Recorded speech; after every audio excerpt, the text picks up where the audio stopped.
What's up, everybody? Happy hump day. Hope everyone is doing well this evening. Always good to see y'all. Always good to see y'all in the chat popping per usual. Already cooking, man. I absolutely love it. Listen, do me a favor, click that like button, the thumbs up you see, click that, get that out the way. Go ahead and subscribe if you haven't already done so. And listen, we're gonna get into it. We're still basking in the game, the win, the victory. Talking heads are still churning out their thoughts and their spins and their takes and all that. And we're going to take a look at some plays tonight. We're going to pull some all 22 up and check out some plays, and also just reiterate some of the stuff we saw that wasn't pretty is very, very fixable. Number one. Number two, the game plan was catered towards, beating Texas. It was conservative. It was a very specific aim to ensure the win. And so we have to take that into consideration as we go forward and we picture this offense. And so we're going to talk about that as well. But also remember, our super chats hope to go towards the pay it forward, which is our military first responders. We are going to take care of them because they always take care of us. You know the drill. Nevada, what is up, brother? Good to talk to you. See you. How you feeling? How am I feeling? I mean, I feel like we just beat six top five opponents in a row, and we won the national championship last year. And then we opened up week one against the number one team in the country and beat them too in the Yeah. highest rated home opener television college football game of all time. The third highest rated Fox game of all. I mean, literally the numbers were like NFL, like number 16, 17 million people watching. I mean, the Ohio State brand is so strong.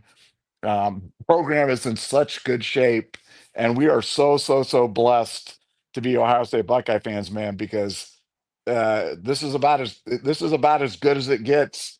And to your point, it's we're our team's young and only going to get better week in and week out, and already talking about the things they can fix and the staff working on the little tweaks and improvements, and after a thorough review of last week's game, not as bad as it as appeared. I'd asked helping technician to kind of chime in with his thoughts, and he concurred. He was like, Nevada, it wasn't as bad, and a lot of times we were just outnumbered at the point of attack, and that's kind of what I suspected. But it was hard to tell when you're there at the stadium. But it was nice to hear it from him. Obviously, somebody on the inside, somebody with the access to the most private of all tapes. So it was definitely good to hear. Yeah, for sure. I mean, there was definitely some of that, but also remember, listen, Matt Patricia in the press conference was joking, laughing, but kind of serious when he was just, facing the reality of, hey, there's no preseason and we have to go out and play Texas. I mean, every team has to come out in week one and execute, and most teams, on our level have the luxury of playing a cupcake to where they can, kind of work out some kinks against a lesser opponent, but this wasn't the case. Texas has a very good defense. Okay, y'all. You see it on film. They have fast players. Their linebackers are fast. Their DBs are fast. Sideline to sideline, they're very fast. Okay, and they have really big guys up front on their defensive line.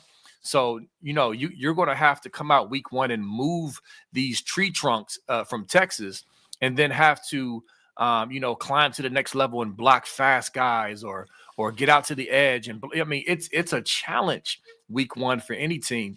So you got a little bit of that as well.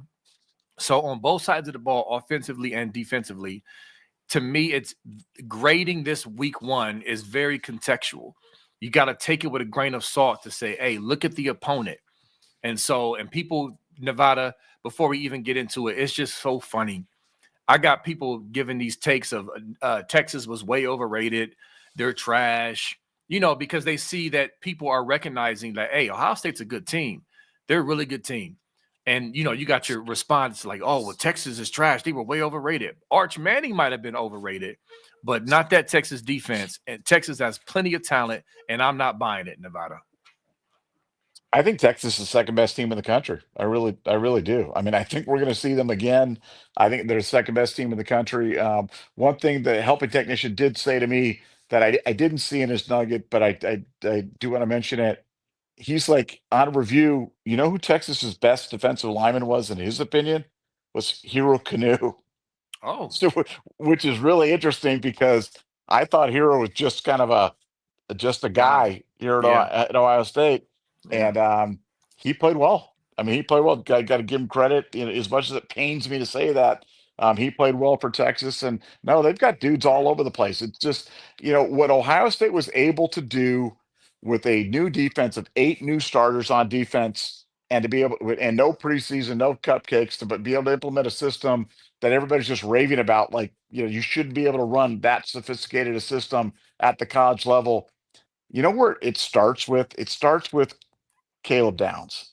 The yeah, fact that you have Caleb Downs on field, and Patricia will tell you privately when they're talking and stuff, and you talk to staff, that's where it all started. When Patricia met with Caleb Downs, but figured out how smart this guy was, he's like, I think we could do stuff that people haven't done before. I mean, because he's a special breed, man. I mean, you're talking about a guy with an NFL pedigree, with a family of the high level football players, and he's just so freaking smart. It enabled Patricia to get there. Now, look, other teams are going to jump ahead, and everybody's going to be trying to, doing these defenses that confound offenses and stuff like that. But Patricia's already on to the next stuff. They're already on to yeah, chapter two. And the fact that we've got such an intelligent defense that plays so fast. Um, Look, I think the sky's the limit for this team, but we'll see Texas again. Texas is not over it. Texas is going to run through people this year in the SEC. You watch. And Arch yeah, Manning will too. Arch Manning, he had a bad day, but that doesn't make him a bad quarterback. You know what I'm saying? I mean, yeah. like, everybody can have a bad day, and I think people, we're in this world right now where everybody likes to make these snap judgments based upon small sample sizes on kids, and I'm not convinced at all that Arch Manning is a bad quarterback. I'm just he Sarkeesian was not prepared for it. Arch Manning was not prepared for it, and as a result, his mechanics went to heck, and he started panicking a little bit, and he had a bad day. But you know what? He'll be better. That was really his first real start. We can talk about Julian Sayin, but I said, how many times did I say in the run up to the game, a start against Louisiana Monroe and Mississippi State in Austin isn't the same as playing in the horseshoe. You know what I'm saying? Like, Yeah. it's really was his first real time when the bullets were flying, the people were screaming, and it was a hostile environment. And he'll be better for having gone through that equation. So I'm not convinced at all that Texas is bad or that Arch Manning's bad. I think we'll see those guys again. Absolutely. And just a real quick touch on with that is that, listen, y'all, Arch, he's talented. This is the problem. He came in with a ton of hype. I don't think Arch Manning was out there hyping himself up. He didn't have a PR team pushing himself to say, I'm the greatest. I'm the Heisman candidate. That was the media. Okay. So you got all of that pressure. You got to think about it. He already has pressure on him from being a Manning with the expectations. He has to come to Columbus, okay, and play against a hungry team who feels slighted because he's getting all the love. Texas is being picked to win the game. All this stuff. That's a lot of pressure. So just from his standpoint, it's just like, I'm not going to throw him out. He made some throws in that game that I was very impressed by. I mean, he has talent, and I think he'll get better. But yeah, I'm not throwing Arch out yet. Yes, he was overrated, but not because of his fault. It's just because of the media and the pressure with his name. And so it is what it is. It's a long season to go. But yeah, I was going to say something else about Texas, and it slipped my mind. But maybe it'll come back. But anyway, so we're gonna dive right into it. I got a few plays I just want to look at, talk about. There's some good, some bad. But the beautiful thing is, number one, we won the game. People forget that. Like some people who are talking about this game, we won the game, 14-7. I don't care. We won, and so I felt like there was some definite good things beyond some of the splash plays that you can build off of. And then there's some things that you can see that's like, you know what, this is fixable. And again, it's week one. So I'm gonna go ahead and pull everything up. Nevada, you got anything to say about that while I do that?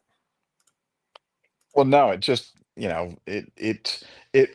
really were in a situation where the only path to lose this game was an offensive turnover or a special teams gaff. And Yeah. so the game was called accordingly. For all the people in question, we've answered this before, but I'll answer again. Brian Hartline called the plays. Don't believe anybody that said it. Ryan Day called them. Brian Hartline called the plays. Yes, we do have more running plays other than the delayed run right up the middle. We do have other running plays. We will see those in the future weeks. But this was a very vanilla game plan, a very conservative game plan because the game dictated it.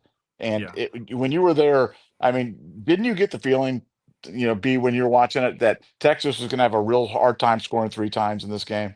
I mean, didn't it Yes. feel that way? It So absolutely did.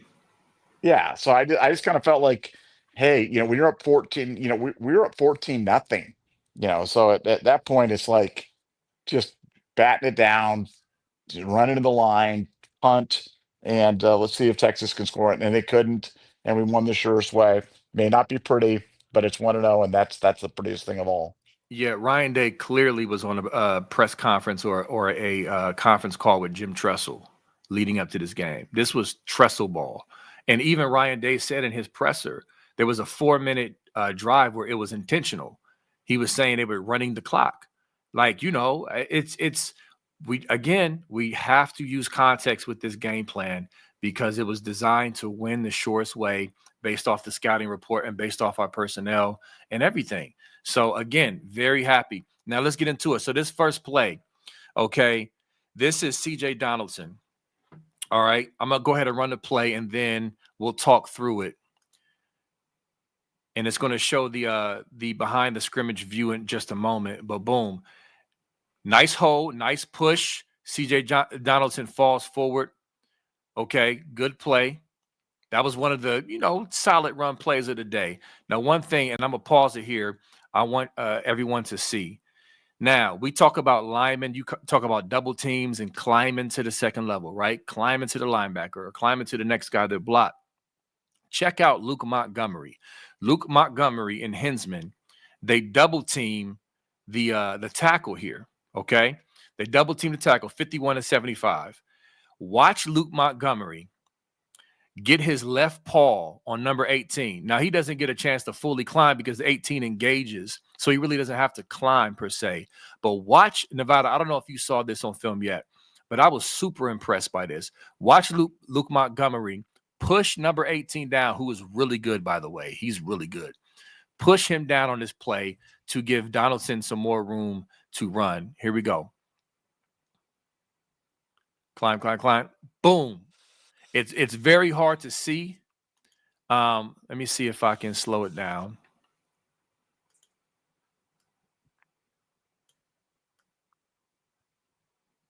Okay, did you see that, Nevada? I'm gonna pause it. Did you see Luke push him down with his left arm? Yeah, I mean, again, that's a very effective, play. I mean, that's like, that's classic. No, it's not, you're drawn up to go 70 yards for a touchdown, but what we get 7 yards on that or whatever that Yep. was? Yeah, that's a really good play. That's winning the block at the thing, climbing off that guy, kind of using the leverage off that, disengaging and getting onto that linebacker, getting a body on him, and that enables CJ Donaldson, like you said, to fall forward. He picks up 2 or 3 more, and yeah, that's kind of the stuff that we were doing. And when we were struggling on the line, what was happening is they were able to bring another body in because they knew we were running. And Yeah. I always say when teams can tee off, when teams can run downhill at the point of attack because they know that's where it's coming, because they know that you're not going to throw the ball because of down or distance or situation or score or whatever it is, man, they can really make life difficult for a running team because if there's one extra hat in there, that whole play gets blown up. But on that play, we were able to, equate numbers, get out there in terms of doing it, and that enabled you to go for that double team, work that double team on the defensive tackle, and then climb up to the linebacker, get 7 yards. And we wish we had more of that, but we just didn't run that many plays where it wasn't clear and obvious to Texas what we were going to do.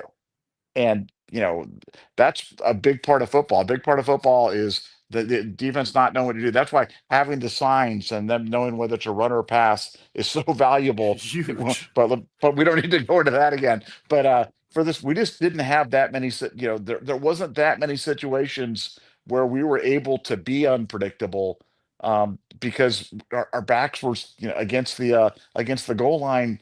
50% of our possessions. And Yeah. that made it really tough to dial up anything but runs. And Texas knew that. Yeah, for sure. Again, that's such a key point, man. We were limited in possessions, and the fact that we were up 14 nothing with our punter really not being great in the first three quarters and just really not flipping the field like he should. That's like people talk about, oh, we gave up 166 rushing. Yeah, but it didn't feel like it, Nevada. It didn't feel like we gave up 166. Like being there watching the game, did it feel like they almost ran for 200 yards? No, I mean, how many yards per carry did they get? I mean, what were their yards per carry? Let me see. I I mean, don't want to misquote. I'm about to yeah, I look it don't know. up. I don't know. Yeah, I don't have the stats right in front of me, but um, you know, it didn't. I mean, I felt like they had some success in the second half of the game. Going faster, going with tempo, and it ran the ball. But I mean, it's not like Arch ran it particularly well. And Right. I think they were under five. I want to say it was like 4.5 yards a carry or something like that. Yeah, I'm trying to pull it up now. Yeah, they were definitely under five. Hold on. Give me a moment. It's acting weird. But as I'm trying to find it, yeah, they didn't run for over 5 yards per carry for sure. And it was 166 total rushing yards. But people have been weaponizing that to say, oh, well, they ran it down our throat. And I just didn't see it that way. I mean, it's like, okay, yeah, they beat us in the rushing yards, but it didn't feel like that in the stadium. And then I really feel like some of that was just empty yards. It's like what did it do? We were up 14-0 in the third quarter. Actually, did we went into the fourth 14-0, didn't we? Or did they score before the fourth? Nevada.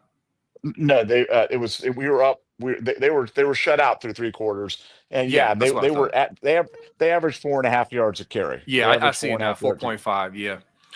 Yep. Yeah, so So to me, that's anytime you hold a team to 336 yards, especially a team as good as Texas, and you know, considering that, yeah, the fact that we were playing, with the lead. And, I'm not saying we were playing a prevent defense, but we were certainly playing a defense trying to prevent them from, right. scoring too quickly and getting multiple scores and terms of stuff. I mean, it was a great defensive performance. It was a great defensive performance. It's what I can honestly say.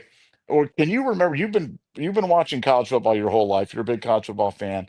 Have you ever seen a coordinator get as much love as Matt Patricia has gotten this week from the national media? It's been kind of crazy, hasn't it? Yeah, it has. I don't know if I have, but I think the point you're making is he's just getting a lot of love. But I think a part of it is there were way too many people who were just hating on the hire because they had tunnel vision with the Detroit stint, and he's been out of the game for a year, and so he's been stamped as a failure. Or he's lost his fastball, or oh, Matt Patricia. It's like the Detroit Lions taste couldn't get out of their mouth, and again, they weren't able to separate the two to understand, like, hey, this dude has not forgot ball. Like, you just can't ignore his rings because of his stint in Detroit. And so I think because of that lingering with some people, especially in the media, the fact that he came out and not only that, but all the hype behind Arch.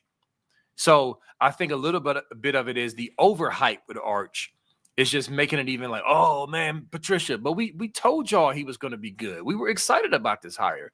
But that's what I think it is, Nevada. Yeah, but B, it's also, though, for the media people. You can tell which media people have real sources and which ones don't, because any of the media people that were anti-net or negative on Patricia clearly had not talked to any of the players. If you Yeah, talk to the players like we do, we knew how excited they were. We knew how excited, how the defense was running ahead of the offense yeah. most of the spring and most of the fall. We made that point about 50 times. And like, so, him doing great, the defense doing great, the guys buying in, them run. that was not a surprise to us. And so anybody who was talking about Patricia or wasn't sure or whatever it is, I'm just telling you, right, they don't have sources, because it became very clear very quickly how much the players were buying into what he was selling. Yeah. And the OSU defense has been great literally since the moment he set foot on the camp. I mean, it's not like, oh wow, they really struggled in the spring and while they found their foot. They were way ahead of the offense in the spring. And we told you guys that. And so, him doing well, not a surprise, not a surprise to you listeners here on the podcast, because we've been telling you that for a while. Definitely. And then also, I'm very analytical when it comes to, listening to the press conferences and the interviews. And I know people say, oh, it's coach speak and player speak. I'm not saying I have some special Professor Xavier way to read minds and all the other stuff. I'm not saying that. I'm just very observant and I know the difference. I've been doing this for a long time. I've been watching for a long time. I know the difference between coach speak. And so what I was saying is that, listen, even when Nose came, Nevada, and we're going to hop into the second clip in a second. Even when Nose came, the response the players and coaches had doesn't even compare to the response that the coaches and players have had with Patricia.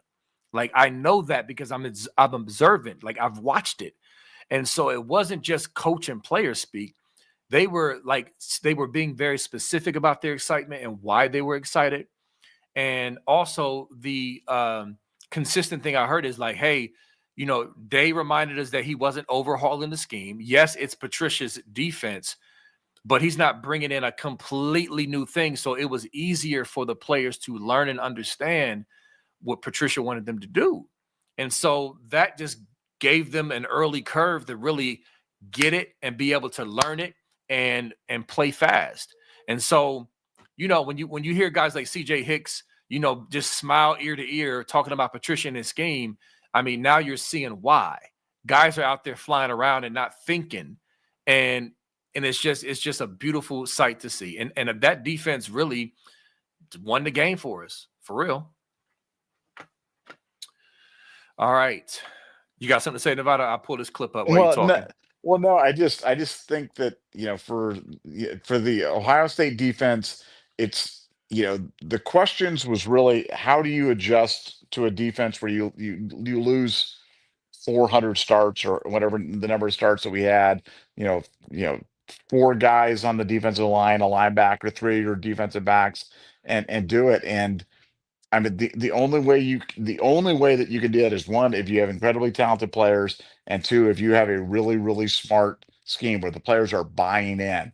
And that was the question for me was the scheme going to be overly complicated? We talked about this before.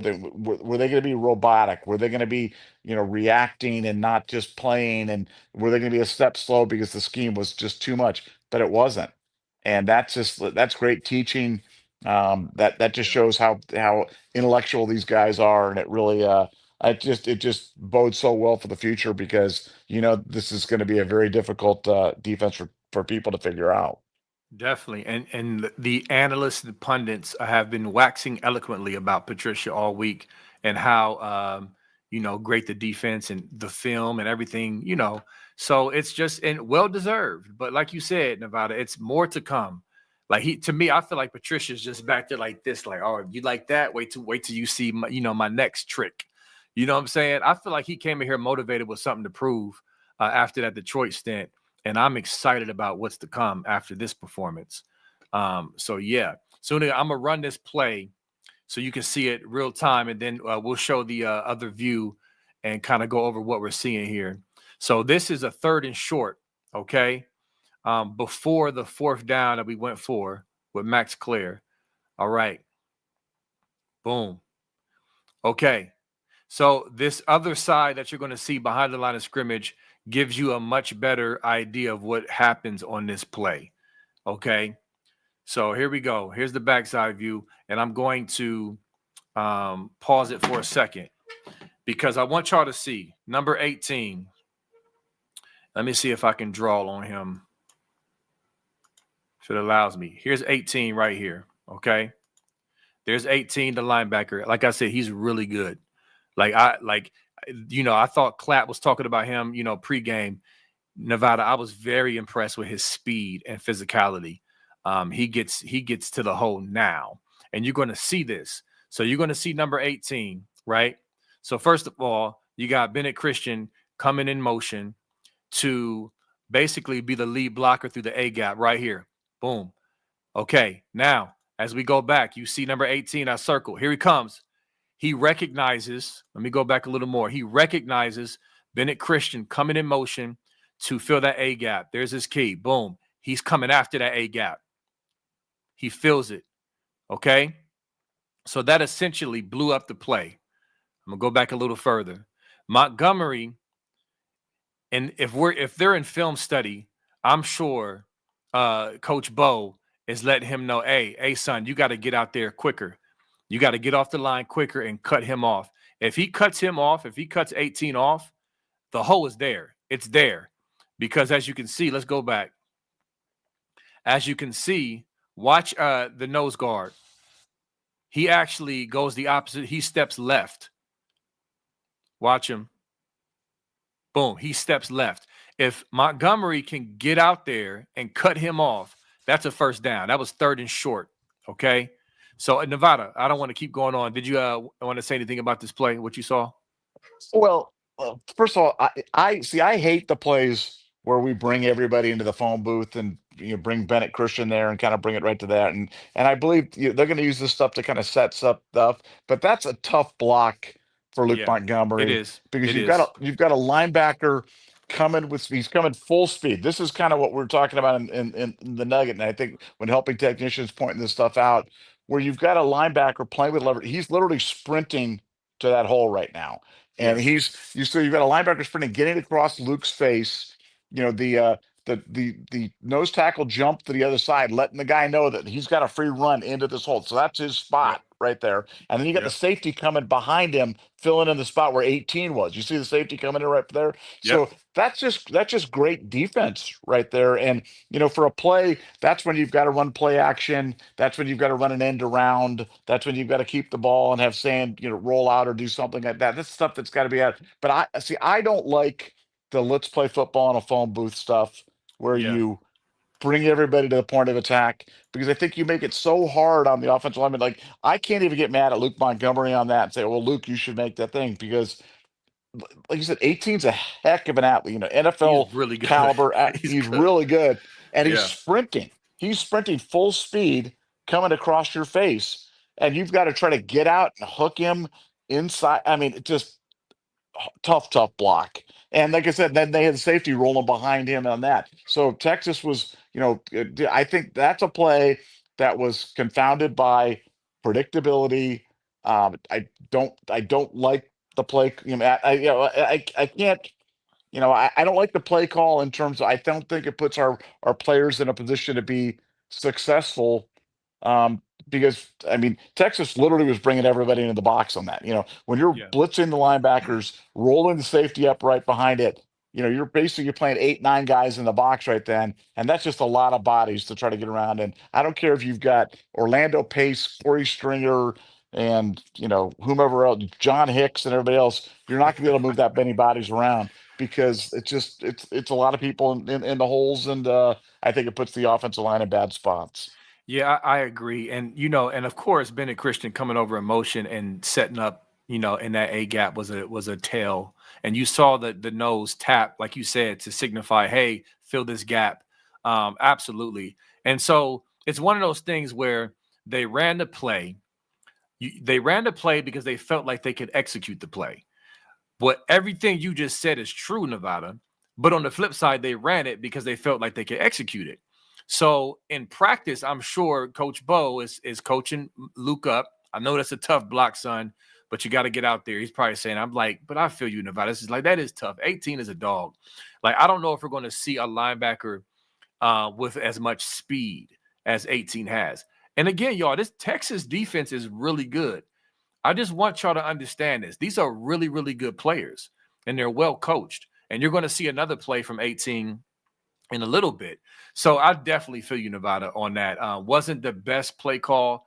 But again, if Luke can get out to 18 even a little bit, we probably get the first down, but it is what it is. So I'm going to go to the next play, which is the fourth down pass to Max Clear. I really want to show that play because some people, even in the stadium, Nevada, were kind of critical of that play. But I don't think it was a bad play call.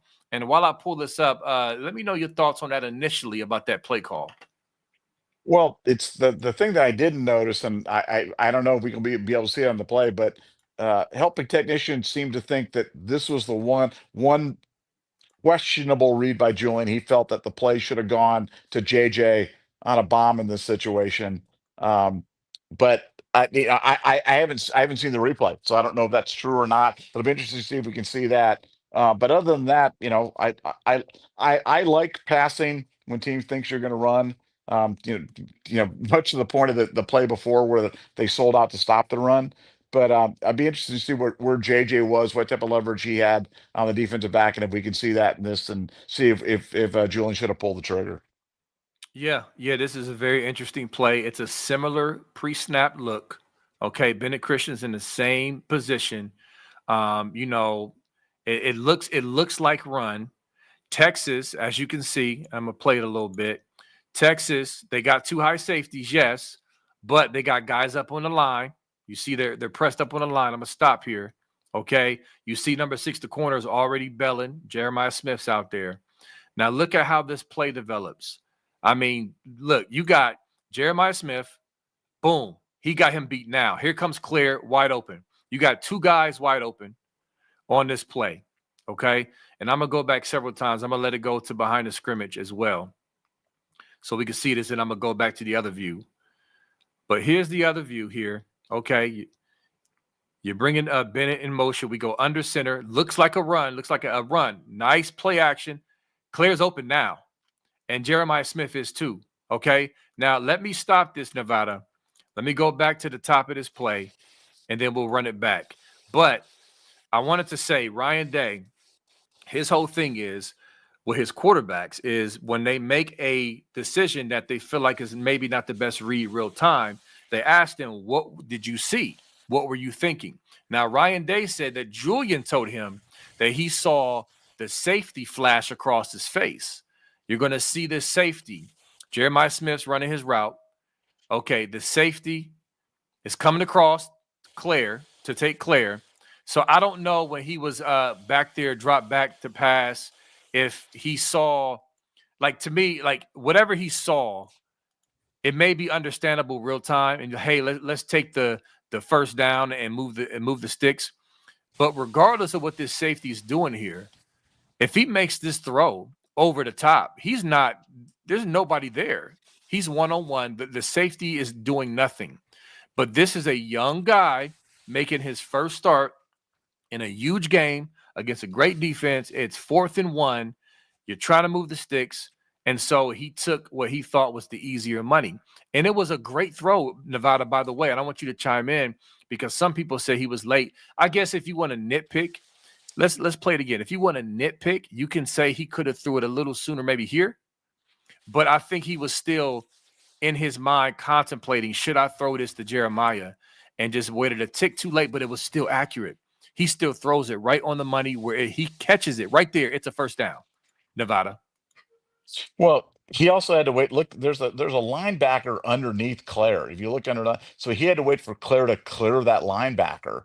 Like ready and stop it. Right. See the guy there on like the 37-yard line right there. So like he had to get it into that gap right there. But the play was to JJ. The JJ had the inside of the whole field. So literally all he had to do was throw it out anywhere. Yep.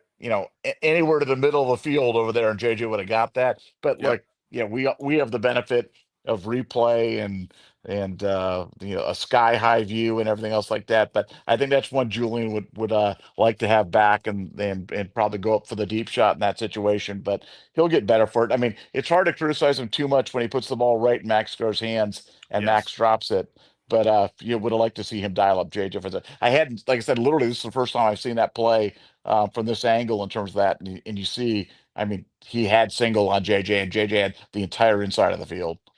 Yep, I agree. And again, like after watching this, I thought it was a good play call. I mean, we showed run. Like to me, we did a great job pre-snap of showing run. It was very consistent in what we had been doing. And we drew the defenders up. We got them to do what we wanted them to do. Yes, there was a linebacker there, but he wasn't dropped back in coverage like to the point where he was just clogging the pass lane. It just took a tick longer for that lane to really open up comfortably. But I thought it was a great play. That's a touchdown. And if that's not a touchdown, that's a first down. We just dropped it. Claire just dropped it. And I'm just really emphasizing this because I know some people are hindsight 2020 guy. And it's just like, no, I really like that play call by Hartline. And yes, to your point, this is not a knock on Sayin. He threw a great ball, even though he missed the best read. As he gains confidence, I guarantee you Ryan Day and Hartline is in film like, hey, there's your shot right there. And they're going to go back to this. Watch. This same play is going to be ran in certain situations, and he's going to hit it, Nevada. Yeah, well, it's that was literally the first that was first possession, wasn't it? Like the first possession of his first. I Yes. mean, that was Yep. yeah. So it's literally his first time he's ever been out there, and that would have been a heck of a an opening salvo there. But no, I mean, look, I'll never complain. It's funny people do like when you miss on a 4th and 1 and you pass it and you didn't complete, then you should have run it, and if you run it Right. and it gets stopped, then you should have passed it. So I mean, hey. I like the aggression. I like I like Ryan Day going for it, obviously, but passing for it in that situation, I have no problem with whatsoever. And it was the right call. You had two guys wide open, and the one guy he threw it to just happened to drop it, and that was unfortunate.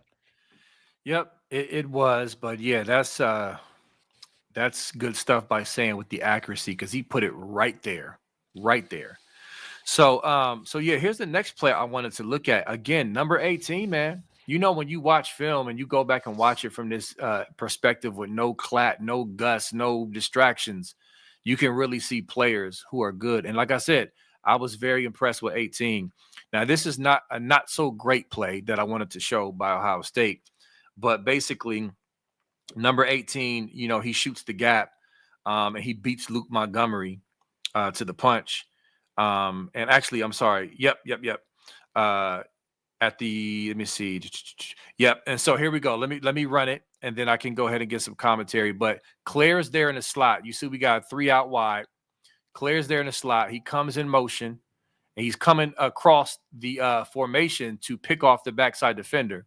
Okay, but I want to see a little more effort by Claire on this play, in my opinion. You can tell me what you think, and I'm going to roll it back to the other view in a second, but I want you to see it from this view. Here comes Claire. Watch number 18 right there in the middle of the Now, formation. B, do you have it shared? Because I can't see it right now. Are you, Oh, do you, crap. I did not have it shared. Ha! Give me a second. that's okay. You're talking, and I'm like, something, B, this is awesome, but it'd be better with Did I paint the with picture? the video. You did. You painted a picture. It was beautiful, man. It was beautiful. Yeah. This is way better though. This is way better. That is funny. All right, let me see here. Let me go back a little further. I was like Bob Ross painting the picture out here, baby. You were. I felt like there's like the old radio days and stuff like that, and B Moses like Ronald Reagan calling Chicago Cubs games or something like that. All right, here comes Claire across the formation, a little slow, whiffs a little bit, and you'll see it better. But there's 18 again with that long tail in the back of his head. Y'all can't see, but he has a long like hair coming down his back, like, braided. But watch 18. Okay, he's gonna knife through, come through clean. There's several things on this play. Here's Claire coming across the formation. Gets in his way, but kind of whiffs a little bit. Peoples really didn't have that much of a chance. Let me go back, and I want to show y'all, okay? So here's the beginning of the play. You got Philip Daniels right here, okay? I want y'all to keep your eyes on him this first go through because there's some confusion here because he blocks no one.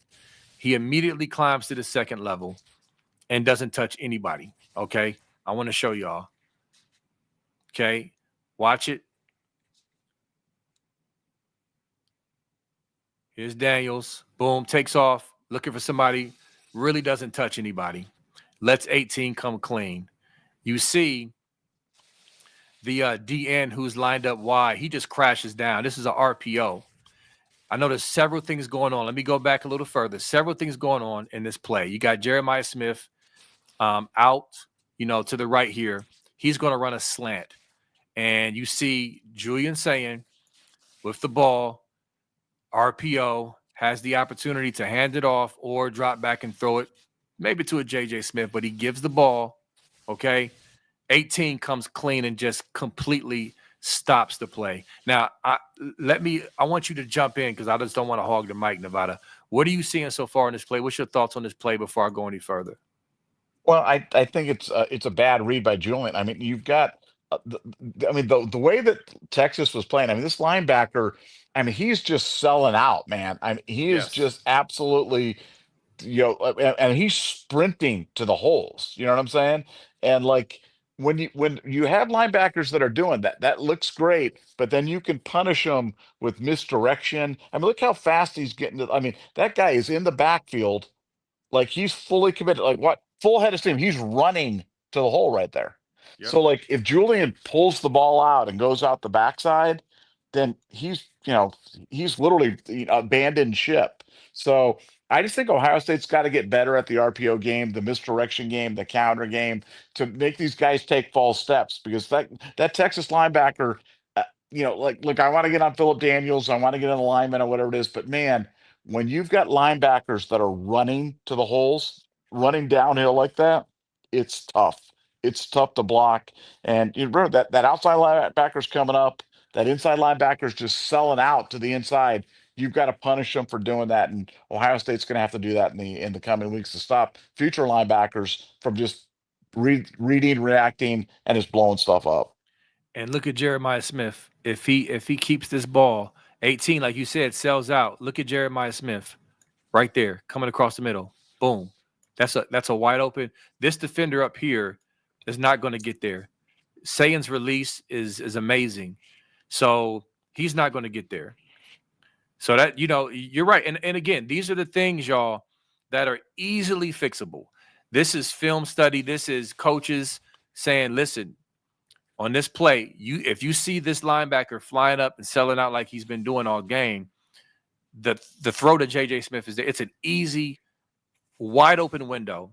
And so I agree, Nevada. But Well, but let me go ahead. make a point. I want to make one more point. Okay, Yeah. the one concern that I have about the offense is, does Ryan Day have Julian saying on the CJ Stroud "you ain't running" program?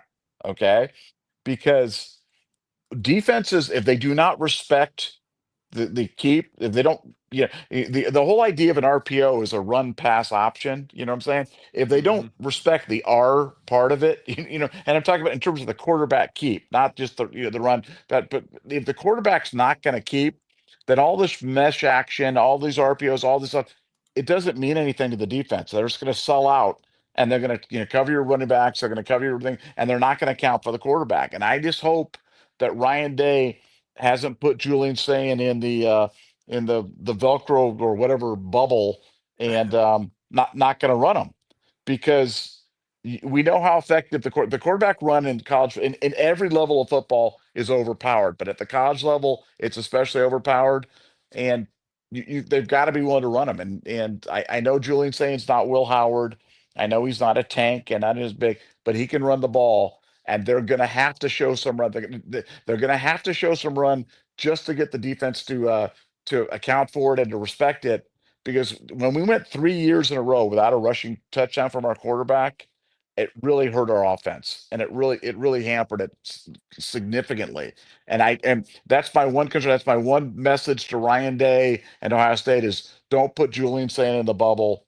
You've got to run it. You can't be afraid of Julian getting hurt from the occasional run in terms of doing it. You've got Lincoln Keenels, who's a backup, and Julian's a tough kid. He can run. Don't be afraid to run because if we won't run the quarterback, the offense is going to struggle this year, and that's not a guess. Yeah, that's the thing. That's an excellent point. And again, it's so tough in week one against this opponent to determine what trajectory he's on with saying and running the ball. Because, well, let me ask you this before we move on to the last clip. Do you think that he would run him against these next few weak opponents just to kind of put it out there? Or do you think it's not worth it? We don't need to run him, so we're not, and maybe it'll come out the bag later. Like, what's your thoughts on that? Yeah, I don't think he'll run them. I think that they won't run him these next few weeks against the weaker opponents. But that's where my concern is, because like if there was a time to run him, it was going to be about against Texas, Yeah, because that doesn't get any bigger than that one, and you needed that one. Now we got it without him running, but having watched the OSU offense operate for 3 years, for 2 years under Stroud and 1 year under McCord, when they would not run the quarterback, man, it really made it hard, especially in the red zone, especially in short yardage. And where did we struggle this game? Short yardage. yeah, I'm just telling you, you're putting it on hard mode when you won't run the quarterback those situations. And think about how many first downs did Will Howard pick up last year when we ran the quarterback. Like every time we needed a big play in short yardage, it was a quarterback run yeah, every single stinking time, and it worked almost exclusively. I mean, it worked 99% of the time. So if I'm Ryan Day, like I said, I don't have many concerns about the Ohio State team, but that's been, for me, I think that's been kind of an Achilles heel for Ryan. I think I was hoping he got out of it with when he brought Will Howard in, and he used Will Howard so liberally last year. And Chip Kelly loves running the quarterback, but Chip Kelly's not there anymore, and so now yeah. it's Brian Hartline, and now it's Ryan Day, and I just hope we don't go back to old habits on that, because I think it's going to make it really hard on this offense. Yeah, I agree. And the question is, does he trust? I mean, Sayin is not 6'4", 240. So is he going to be phased by his lack of size? And it's question marks. It's questions we can't answer right now, but we're gonna see. We're definitely going to see for sure. All right, so we got one more clip, and this is good. This is the touchdown. This is the first touchdown. Okay, so we're going to show this. And again, as we pull this up, y'all, what some of the stuff that we're seeing is very fixable. Like looking at film and saying, listen, this is your assignment. Let's go rep it. You missed the block on here. Let's go rep it. All right, I'm going to just play it now and you can see it. Here's the play. Boom, touchdown. We went crazy in the stadium when we saw that I formation. It was absolutely beautiful. I'm going to pause it right here. But we got, this is 14 personnel. We got 4 tight ends out there. All right, we got Jelani Thurman here. We got Bennett Christian. We got Kazmarek. And then we have Nate Roberts, who is lined up at fullback. Okay, the freshman lined up at fullback. Okay, and just watch the first of all, Nevada. I don't know if you saw that clip that went viral of this kid here, number 98, getting double teamed and sliding back. Did you see that play? And they put him on roller skates, man. Yeah, that was Yes. beautiful. Watch. Look, he gets put on roller skates again on this play. He gets double teamed by Montgomery and Austin Saravel. Okay, this dude needs some cleats. Somebody must have put some freaking dishwashing liquid on his cleats or some oil. I mean, it's just crazy as you watch him get pushed back. But you're going to see Bennett Christian come across the formation and take out 26. And then you're going to see the double team. Let me go ahead and play it. And I'll go ahead and run it through slow motion so you can see it all coming through. Okay. Here's Bennett coming across the line.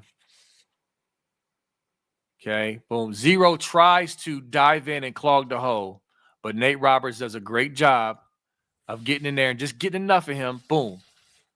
Okay. Let's go back a little further. It's a lot going on here. Okay. Super heavy look. I absolutely love this. And Nevada, I'll just stop right here. How surprised were you when you found out true freshman Nate Roberts, because they could have put Kazmarek at fullback. True freshman Nate Roberts leading the way for CJ Donaldson for the first touchdown of the year. How did that make you feel, brother? Well, that was crazy. I mean, that was crazy. I mean, it was ironic that we'd had a pod talking about utilization of the tight ends and the kind of that fullback role earlier there, but that was not something that was on my bingo card that I saw. Um, but if you look at this play, if you go back and run it, look at the center. and the guard, like that's Yes. the fact that Hinsman was able to push him to the inside and then kind of get up in there. That's what made the play, because Yep.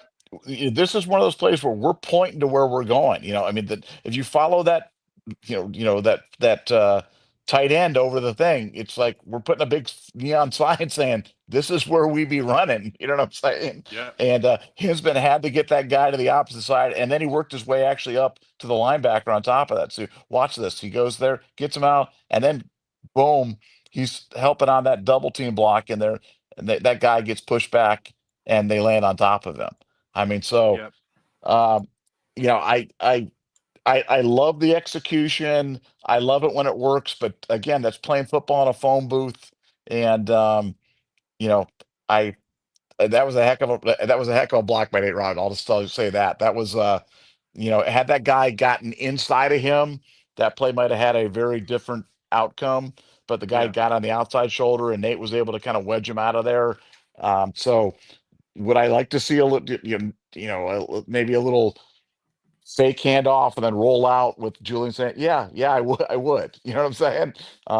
But hey, it worked. We scored, and they didn't score. That was really the difference. That's why people want to make these broad things about the Matt Patricia's a genius. Arch Manning sucks. Sarkeesian was put in the phone booth. Blah blah blah blah. It all came down to two plays. Yeah. They got stopped on 4.5 yard, and we scored on 4th and 2. And Yep. there's the ball. There's the ball game. And that's the game. Oh, D But yeah. Moses. I just thought That was a about Jim Carrey, liar in the courtroom, after he won the case. Jordan says back, he's wish, and that's the game. But anyway, I told you I'm a big movie. I'm crazy, man. Go ahead. You about to say something? No, I was just say me too. I love that, and I say I get your movie references. That's the thing. And I love that you You- do, because nothing's worse than not getting my movie references. And here's a movie reference for y'all real quick before we go to super chats. Caleb Downs, right? We talk about him being a coach on the field.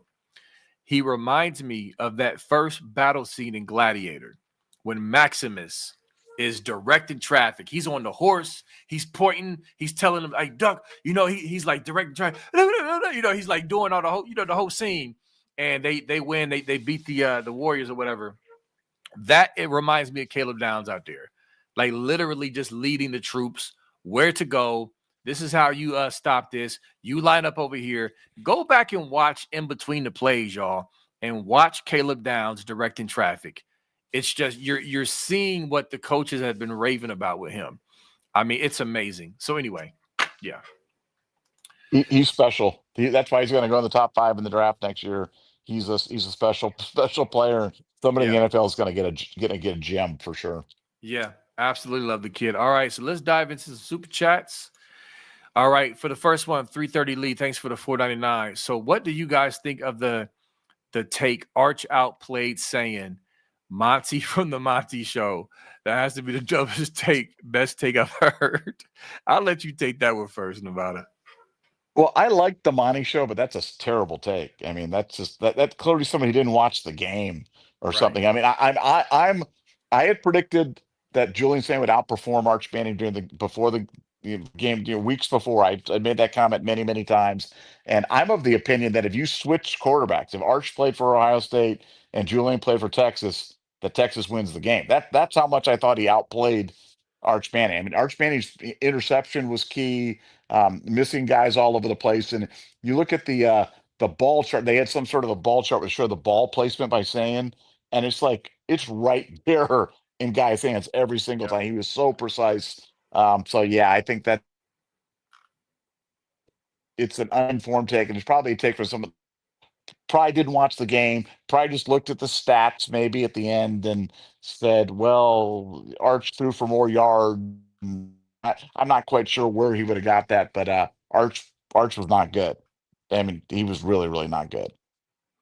Yeah, no. I mean, like he made a couple throws. That throw to the tight end down the sideline in the fourth quarter was amazing. I mean, but overall, no. He skipped passes. I mean, he just was seeing ghost out there. He didn't know. It's a bad take. There's no other way to slice it. It's a bad take. And then also Nevada, looking at Sayin's numbers, It says 13 for 20 and 1 TD. He had 4 legit drops. Okay. 2 from Jeremiah. Both should have been caught. Claire, and then the Ennis right over his shoulder, right in his breadbasket.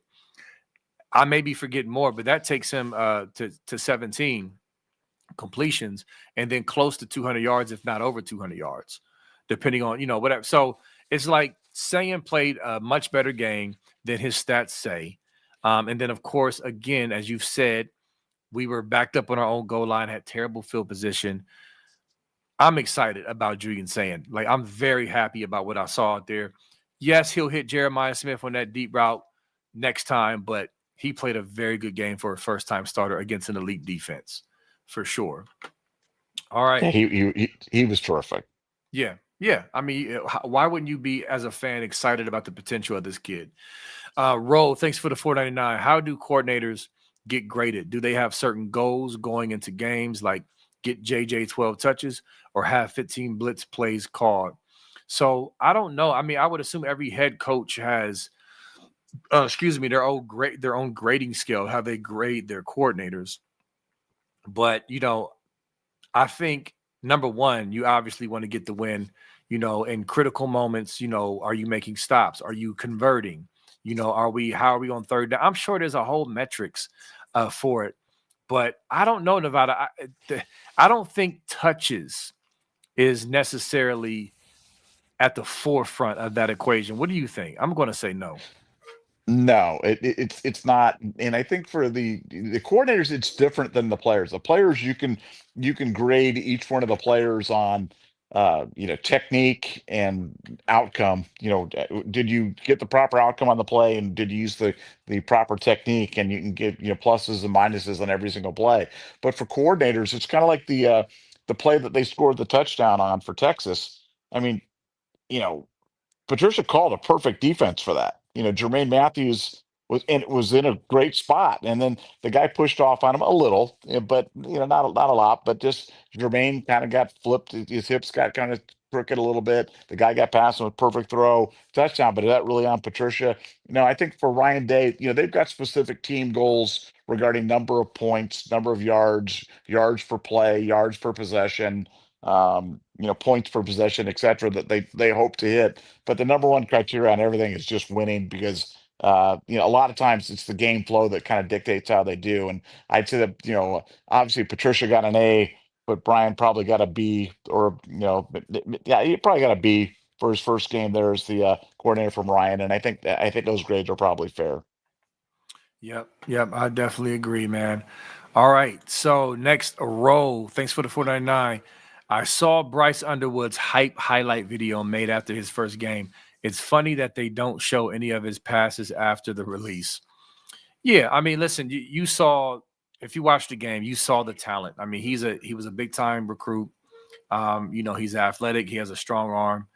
I mean, there was some plays where it's like, hey, that was a good play. You could see the talent.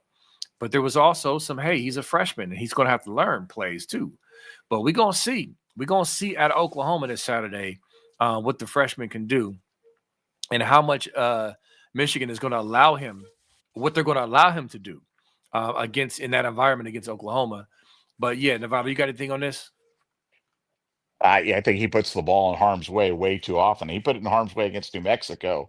And Yeah. if you're doing it against New Mexico, who's literally one of the worst teams in Division I football, I think Underwood, I think he's fine, but he's not going to be the answer for that offense. And I think he'll turn the ball over plenty.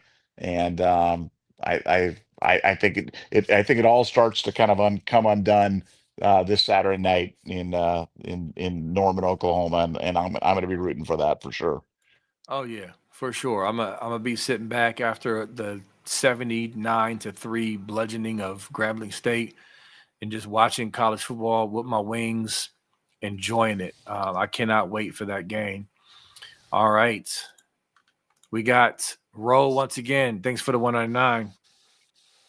What year was your favorite Buckeye defense? That is a good question. I remember the 2002 defense was always my favorite defense, but then the 2019 defense, I love that 2019 defense with Jeff Okuda back there. That cover one we used to run a lot with him back there, just erasing everything. Chase Young on the defensive line. Uh, did I say Okuda? I meant to say your boy. I can't remember our safety's name. Why am I forgetting his name? Went to the Rams, I believe. The safety, you remember his name? Nevada. Um, I'm drawing a I blank. have to. Jordan. I- Jordan. I'm gonna Not look it Jordan up. Fuller. Jordan Fuller. Jordan Fuller. Yeah. Jordan Fuller. Yes, that was a safety back there, and he was really, really good. He wasn't Malik Hooker, but he was very sound, very, very good. And I just love that defense. And I was salty that your boy went to Boston College after a year, man, and we had to rebuild. But now, honestly, man, I feel like this defense, I'm excited about. I feel like this defense this year, Nevada, is going to overtake the other favorite defenses I've had, just based off of the potential of what I've seen with our athletes, our players, and what Patricia is going to dial up. What say you? And yeah, for me, my favorite defense was 1996, Okay. and which that was Andy Katzenmoyer's. Oh yeah. Um, I think I believe he was a freshman that year, and I mean that was the year that we had. I believe that was Sean. That was spring slips, wasn't it? Or was I thought I think that '97 was spring slips? Maybe I thought. Was it spring maybe it was slips? Was 90? '96. Well, no, but 97 was. I mean, that 97 was the year we were in the Rose Bowl, but it was the 96 season, I believe. Okay. Okay. I believe it was 96. Whatever the year was when Katzenmoyer was a freshman and running around out there, and you had Sean Springs, and you had, or maybe was it 95? I don't know. Whatever the year's not important, but it was the Katzenmoyer freshman year when he was running around just cracking fools, because Yeah. Katzenmoyer as a freshman was the most amazing. I mean, he was to defense to what JJ Smith is to offensive football as a freshman. That's what Captain Moore was to defensive football, and he was so unbelievable in terms of running around out there, making stuff happen. And when they went to the Rose Bowl and they beat Jake the Snake, um, just I mean, what an amazing team! That was just really really fun to watch. And yeah, that was whatever year that was. Captain Moore's freshman year, that was my favorite defense, and that defense was good, man. That defense was really really good. They made plays all over the place. I believe that was like Fick. Did they have Fickle on the defense? That was Yep. Fickle Yep. and Matt Finkus. Finkus. Was Vrabel on that defense? I mean, like Yep. it was. I That was a think heck of a defense. Springs, Winfield was a freshman. I mean, that was a heck of a defense. So whatever year that was my favorite. 96. Yeah, you were right. 96. That is the Ty Streets touchdown where Sean Springs slipped. That was 96. So yep. That was definitely some studs on that D, but that is my answer to that. I'm just, maybe I'm a prisoner of the moment. And like I said, '02 was one of my favorite. I love 2019, but this defense, man, it really has my hopes up to be just absolutely just phenomenal all year. And we got a long way to go. I know that, but just saying, just saying. So anyway, great show, fun show. It was really fun to go over and take a look at what our guys are doing on film. Again, this stuff is fixable, y'all. We played a really good team in the shoot on Saturday. Especially defensively. We're not going to see too many defenses that good, especially with that front and that speed that Texas has. And we're only going to get better, y'all. We saw some really good things, and we saw some things we need to clean up. And what is better than winning against the number one team in the country in the fashion that we did, even with the stuff we have to clean up and the mistakes and the things we can grow on with a new quarterback? Not much better from a coaching standpoint to be able to still coach your guys up and get after them and still have that win in the column, Nevada. Yeah, no, I mean, I got to keep pinching myself that we're kind of in this position because it's kind of crazy how the worm has turned for Ohio State football, and how much confidence and how much fun the guys are having out there, and how much these guys really believe. They believe they're the best team in the country, and they aim to prove it. And hey, these next few weeks are just about staying healthy, getting better, and just taking those next steps. And I think we'll do that. And program reminder: we're not going tomorrow night because tomorrow's the kickoff of NFL. NFL, we got the Eagles Cowboys game tomorrow night, but we will be going Friday. So you get tomorrow night at this time, you can be watching some NFL football, and we'll be back at it Friday, and we'll have more of a pregame countdown for the Grambling game on Saturday. Yeah, what a beautiful time. NFL coming down the pike. We're in the throes of college football. So great for us football lovers, man. It's just a thing of beauty. So happy. But yes, listen, we appreciate y'all. Appreciate y'all in the chat. Make sure you like this before you head out. Love y'all, Scoop family, and we will see y'all on Friday. Go Bucks. Peace.